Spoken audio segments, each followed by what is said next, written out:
Under the scorching sun of Upper Egypt, where the sand rustles like the yellowed pages of a lost history, lies a place that long ago ceased to be just an archaeological site.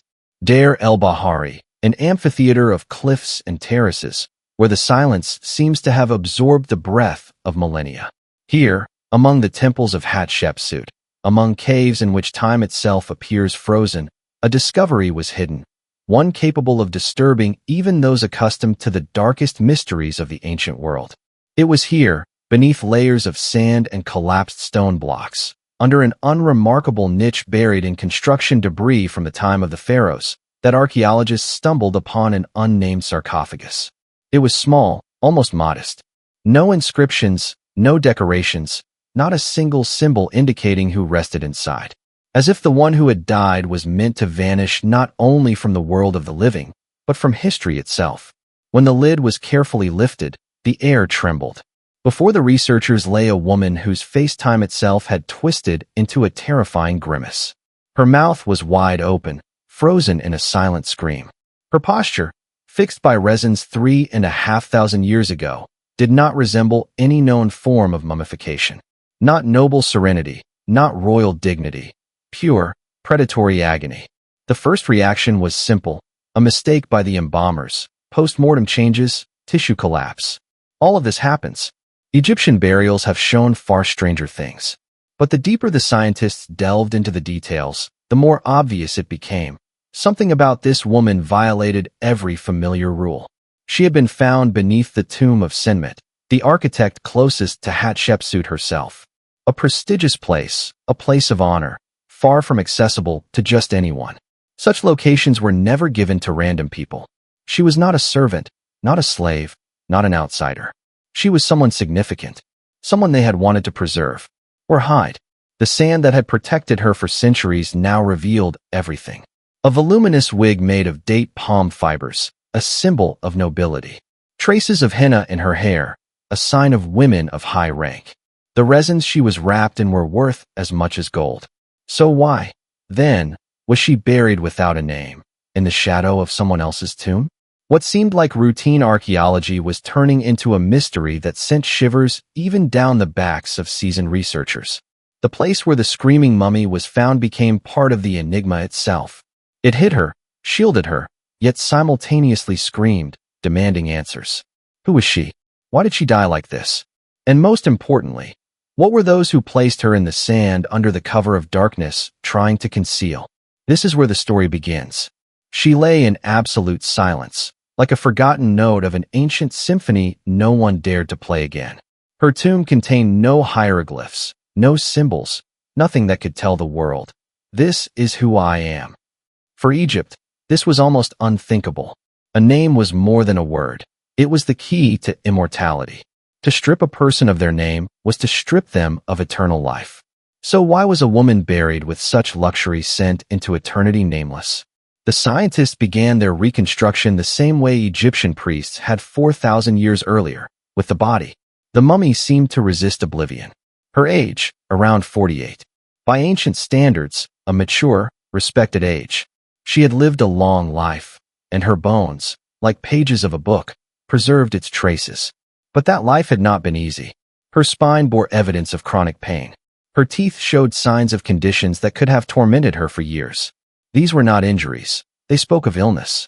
Slow, persistent, exhausting illness. One capable of robbing her of sleep, of rest. And perhaps it was this very pain that distorted her face into the death spasm that, thousands of years later, still terrifies and fascinates those who look at her today. But if her health pointed to suffering, her burial gifts pointed to high status.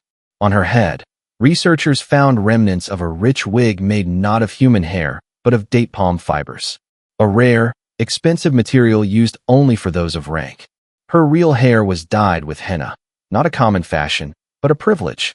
Henna was used in purification rites, often associated with the elite, with women of the court. It was a privilege. Henna was used in purification rituals and was often associated with the elite, with women of the royal court. The analysis of the resins revealed something even more astonishing. Her body was covered in costly aromatic substances, frankincense and juniper resin brought from distant lands. These resins were valued almost like gold, and common people were never embalmed with them. Only those whose lives meant something, or those whose deaths needed to remain hidden at any cost. With every new detail, it became clearer. This woman was not a nobody. She was someone. Perhaps the wife of a high priest. Perhaps a lady-in-waiting of Hatshepsut. Perhaps a member of that very elite of the 18th dynasty, the one that ruled Egypt with boundless power and merciless cruelty. But why did her name disappear? Why was her tomb hidden beneath another? And most importantly, why was she buried in a way that seemed meant both to honor her and to erase her? The more researchers learned, the stronger the unease grew.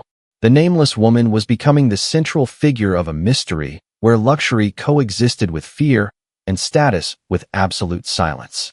Who was she? And whom could her name have frightened so much that it was cut from history? The answers to these questions still lie ahead. Her face is the first thing that makes a person recoil for a split second. Not because it is damaged by time, not because it belongs to someone who died long ago, but because it looks alive, too alive. Her mouth is wide open, as if she is trying to take a last desperate breath of air. Her lips, shriveled by centuries of dryness, are drawn into that very expression people take at the moment of extreme terror or agony. If she screamed, no one heard it. But the scream is still here, locked in resins, in tissues, in bone, as if time itself did not manage to close her eyes before burial. For Egyptians, death was a transition, and the dead body was a vessel that needed to be preserved in a state of peace. They mummified with eternity in mind, not fear. The faces of kings, priests, and nobles are always serene, as if sleeping. The woman beneath Senmet's tomb became an exception. Shocking, terrifying, inexplicable. Why did her mouth remain open? At first, archaeologists suggested a simple explanation. The embalmers failed or did not manage to close the jaw. It happens. But this version collapsed when specialists examined the details. The body was treated carefully. The resins were expensive. The materials, elite. This was not negligence. Not an accident. Someone deliberately preserved her exactly as she was. Then another theory appeared, post-mortem decomposition. Sometimes when tissues begin to break down, muscles relax and the mouth can open. But the absence of removed organs usually accelerates decomposition. And in this woman's case, the organs had not been removed. She was mummified as is, as if the embalmers were rushing or acting according to a special ritual. And yet decomposition could not explain the expression. It was too strained, too tense. Then forensic experts, specialists in criminal pathology, entered the investigation. They noticed what archaeologists might have missed. Before them was a classic example of a phenomenon feared in modern forensic science, cadaveric spasm. A rare, almost mystical event in which a person's muscles freeze in the exact position of death. Not hours later, as with normal rigor mortis, but instantly, in the very second the heart stops. Cadaveric spasm occurs when death comes suddenly and painfully, when the brain still tries to fight, but the body no longer obeys. It happens during suffocation, during extreme pain, during a desperate attempt to inhale, during agony. If the woman died in such a state, her mouth did not simply open. It froze, and the embalmers could do nothing. The resins preserved her exactly as they found her. But what could cause such a death? Illness? Suffocation? Intense pain? Or the involvement of other people? If her death was natural, then why such haste? Why was she not subjected to the standard procedure of organ removal? Why was the body treated with expensive materials, but with such alarming speed, as if they feared it would fall apart right in their hands? And another question, one that no scholar dared to ask aloud at the time. Why the expression she died with looks as if someone wanted to preserve it. Her scream, frozen forever, became the most terrifying part of this story. Not because it is visually horrifying, but because it is a witness. It tells us that her passing was not peaceful. It was abrupt, violent, agonizing. And that means the key to her fate is much darker than a simple ancient burial. Mummification in Egypt was an art, honed over thousands of years. It distinguished an ordinary death from the passage into eternity. Embalmers worked like surgeons, alchemists, and priests all at once. Every incision was a ritual, every resin a prayer. The removal of organs, the treatment of tissues, the purification of the body. All were part of a strict craft perfected to near perfection. But the body of the woman from Deir el-Bahari violated every rule on which pharaonic civilization rested. Not a single organ had been removed. Not the heart, not the liver, not the lungs, not the brain. Everything was left inside. This happened, but extremely rarely. Usually only in 2 cases, when there was no time, or when death was so mysterious that the body was forbidden to be opened according to ritual law. And in both cases, it meant the same, haste and fear. But why the panic around a woman embalmed with such costly materials? Frankincense, rare and imported, juniper resins, offerings fit for gods. This was not the level of a commoner. This was a woman of the elite, possibly from the circle of Hatshepsut. So why does her mummification look more like an attempt to conceal than to preserve? Her body was literally flooded with resin. Normally, resin was applied in layers, a thin coat, drying, another coat, carefully, methodically. Here the embalmers seemed desperate to seal every crack, every inch of skin, as if they feared the body might disintegrate if exposed for even a moment. The resin seeped into her hair, into cavities, forming a dense cocoon that prevented air from touching the flesh. This excess did not look like care, it looked like panic.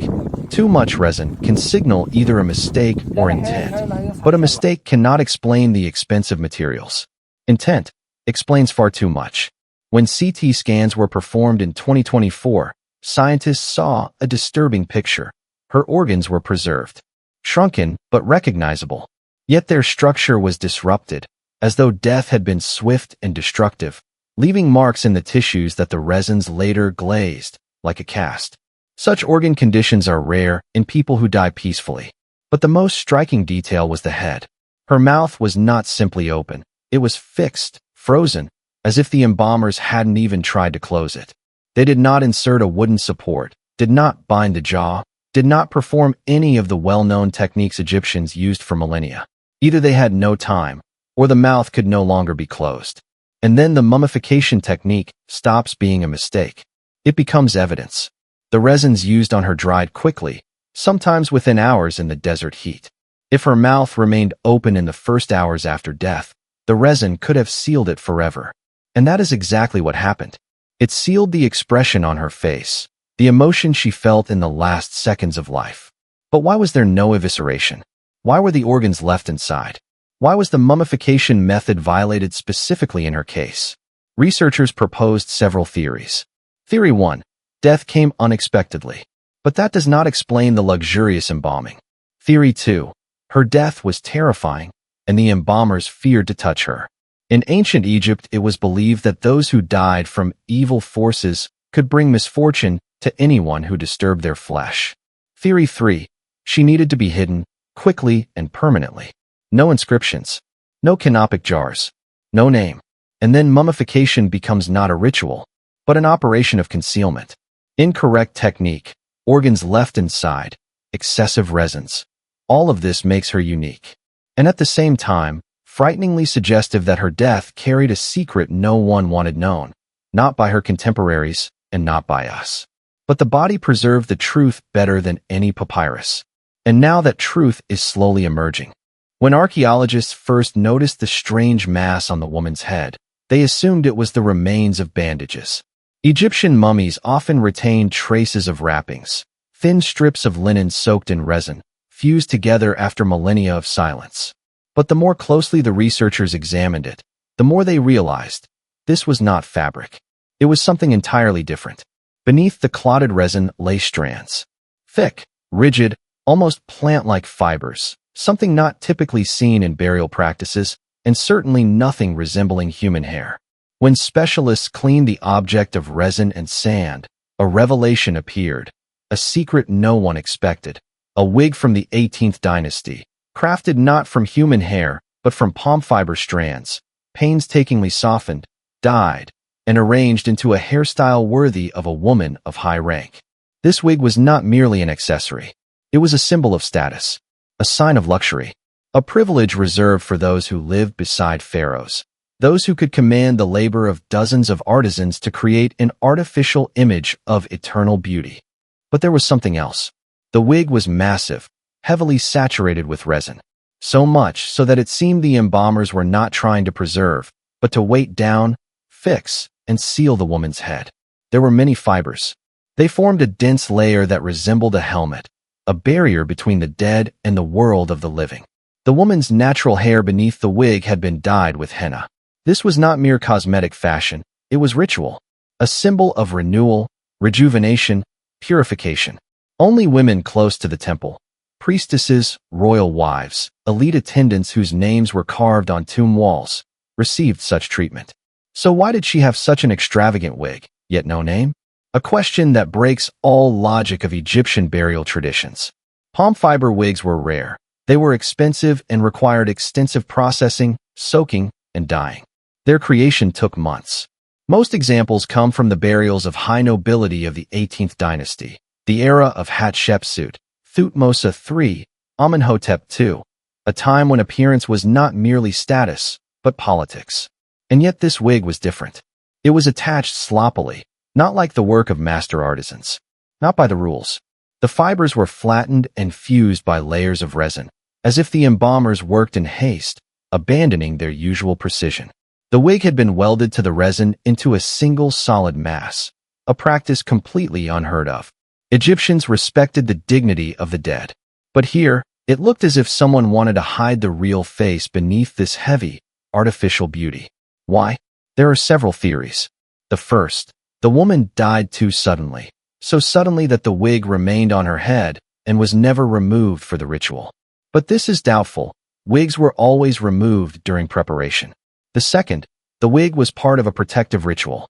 In suspicious deaths, sometimes the head was wrapped with special objects to seal in a dangerous spirit. This would explain the heavy resin mass and the dense cocoon on the head. The third, the wig concealed a trauma that could not be shown. A wound, a deformity, or facial damage that might have terrified the priests. But CT scans showed no signs of violence, which leaves the most unsettling theory. The wig and the resin were used to hide her identity, so no one could recognize her. So she could not be named. So she would cease to exist in the eyes of history. And then the luxurious wig stops being an ornament. It becomes a mask. And this mask is the first thing that tells us the truth. This woman was important, dangerous, and someone desperately wanted her real face to disappear. When researchers first saw the woman's face, it seemed as if time itself was ashamed for having preserved such a moment. Her mouth was stretched wide open, as if she had tried to inhale one last, desperate breath. Her cheekbones were tense. Her facial muscles still held the remnants of a scream that never escaped her lips. The sight did not fit any known school of Egyptian mummification. It was too vivid, too emotional, too human. Scientists quickly realized that the expression on her face could not be explained by simple negligence on the part of the embalmers. In ancient Egypt, even the cheapest burials were handled with care. The jaw of the deceased was usually fixed, tied with bandages, or supported by a wooden prop placed beneath the chin. Here, none of those signs were present. It seemed as though the embalmers not only failed to close her mouth, they did not dare to close it. That was when specialists from a completely different field stepped in, forensic medical experts. They study the bodies of those who die suddenly, in fear, pain, or shock. And their conclusion was the first thing that truly silenced the archaeologists. This was not an accident. This was cadaveric spasm, a rare, almost mystical condition in which a person freezes in the exact pose of death, in the very second their heart stops. Cadaveric spasm is unlike ordinary rigor mortis. Ordinary rigor mortis sets in hours later. Here, the muscles lock instantly, as if the body itself turns to stone in a moment of ultimate tension. This occurs under very specific conditions, during suffocation, during extreme pain, sudden trauma, or death accompanied by an intense, overwhelming release of adrenaline. It means one thing. The woman died consciously, fully aware of what was happening. Her final moment was not a gentle fading. It was a struggle. But a struggle against what? Some believe the cause may have been illness. Certain infections or chronic conditions can provoke unbearable, agonizing pain right before death. Her spine and her teeth do show signs that she suffered. Years of torment could have weakened her body so much that one final surge of agony triggered the spasm.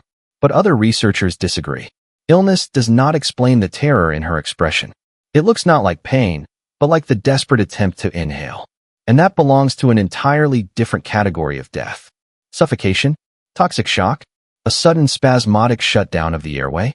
All these can trigger cadaveric spasm, but they leave traces, and none were found in this woman's remains. Her lungs were intact. Her larynx showed no damage. Does this mean the cause was internal, perhaps cardiac, or neurological? There is also a third theory, the darkest of all.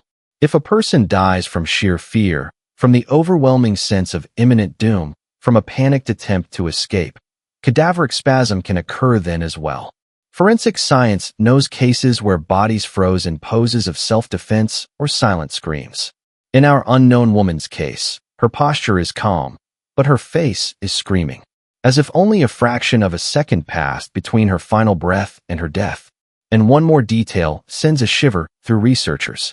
If the embalmers found her like this, with her mouth wide open, her muscles hardened, her expression frozen in terror, then they could not change anything. Cadaveric spasm cannot be relaxed or corrected. Any attempt to close her mouth would have torn her tissues. And the priests feared that. They chose to leave everything as it was. The frozen scream, the frozen fear, the frozen death. And the resins they poured over her body did the rest. They preserved the scream, sealed it, locked it forever. She died in a moment when she was still trying to live. And that moment still looks back at us across 3.5 millennia. When the nameless mummy first came into the hands of modern scientists, it became clear traditional methods were no longer enough. No brushes, no tweezers, no classic archaeological techniques could reveal what thousands of years had already concealed. A layer of resin several centimeters thick covered the woman's body. Her internal organs had not been removed. Her face was frozen in agony. To understand her story, the arsenal of the 21st century was needed, and it was assembled. The first step was computed tomography, CT scanning. Inside a huge white capsule, the mummy slid through like a passenger traveling between eras. The tomograph's beams cut through the layers of tissue as if looking not through resin, but through glass. On the monitor appeared images the ancient priests could never have imagined. Internal organs, dried and shrunken but still distinct. A rib cage slightly deformed. A spine warped by a disease that had tormented the woman for years during her life. But the most important discovery was inside her head. The bones of her skull were intact. No fractures, no blows, no signs of violence. This finally disproved the idea that she had died from an impact or injury. Yet the facial muscles were fixed in an unusual way. They had preserved that very expression that still sends shivers down the spine of anyone who sees it today. The CT scan confirmed it. Her mouth was open not because of damage, but because, at the moment of death, her muscles contracted so violently that they turned to stone. Cadaveric spasm was confirmed at a level that could no longer be disputed. The next stage was X-ray diffraction, a method that allows scientists to determine the chemical composition of the materials that make up the mummy. Thin beams directed at the resin revealed its components: frankincense, juniper resin, and coniferous tree resin, a mixture used to embalm people of high status.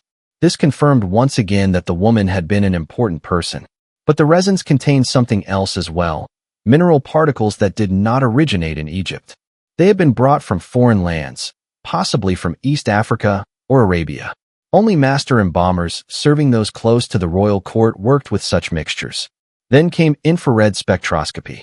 It reveals, at the molecular level, what even X-rays cannot detect.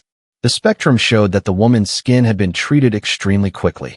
The resin had been applied unevenly, in some places too thick, in others almost too thin. It resembled not a careful ritual process, but haste, a panicked attempt to preserve the body before it began to decay. As if the priests feared that this woman's death would bring something terrible unless she was sealed immediately. But the most astonishing discovery came through an electron microscope. It revealed the structure of the fibers in her wig and the hair beneath it. The fibers were meticulously processed and dyed a reddish shade, traces of henna. But beneath the wig, the woman's real hair had been preserved, arranged as though she had been prepared for an important ceremony. This meant that shortly before death she had been in perfect order, groomed, styled, well cared for. Not at all like someone suffering from a long illness or poverty. She had not been a victim of hardship. She had been prepared. And this only deepened the mystery. Why would someone so carefully prepared, someone treated with such luxury, die so suddenly? Why was her body embalmed so quickly, breaking all the rules? Why did they try to preserve her, yet at the same time hide her name? Modern methods revealed much, yet left even more unanswered. The woman's body became an object of advanced technology, but every new detail only strengthened the impression that her death had not been merely a tragedy. It had been an event someone wanted to conceal. But as history shows, nothing remains hidden forever, not even beneath 15 layers of resin. The mystery is now closer than ever. And the next question is the most unsettling one. Not only how she died, but why she was feared so deeply. The silence of the mummy, heavy, dense, almost physical, seemed to become part of her story. No matter how perfect the ritual, no matter how skilled the embalmers of the 18th dynasty, this woman carried with her not just a name that was erased, but a secret no one dared speak aloud. She died in an era when Egypt was ruled by a woman whose power was unusual, unprecedented, and for some, dangerous.